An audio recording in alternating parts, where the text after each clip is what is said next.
Mga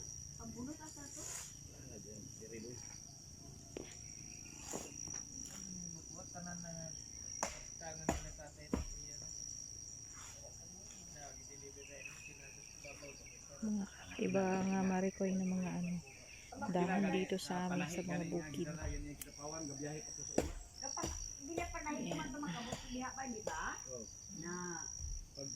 Umiiba po ang kulay niyan kapag mag-December na daw. Ayan. Para pong diniligan sa umaga yung mga dahon. Makikita niyo talaga guys. Na kapag nandito po kayo sa pinakabukid-bukid na talaga. Naku ba? Ayan po yung nakakamiss sa umaga na makikita mo yung mga dahon na para talagang diniligan. Diniligan ng biyaya ng Diyos, di ba? Kung gaano po. Ayan. Kita niyo po pa. Ayan.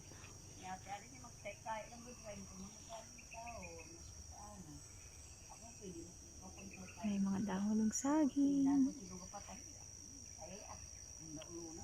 Ayan po, papaya.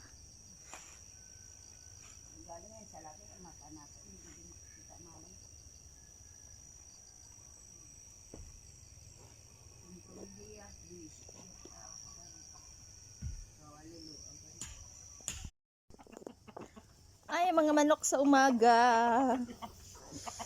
Ganito po talaga sa bukid. Kakakita ka ng ganyan. Tapos, look. Yan. Oh, you see? How? Parang nagtutubig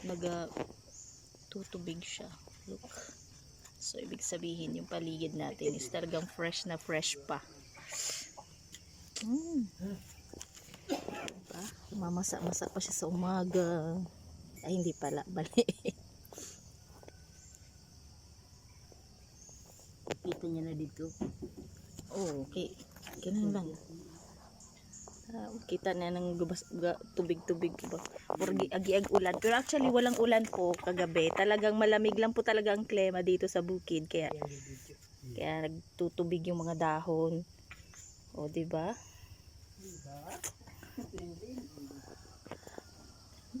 Mga Maricoy noon, pagkagising mo talagang yung pugs na bumababayan. Pero ngayon, at least, maganda pa rin yung place. Hindi pa rin nasisira. See, mga manok na yan.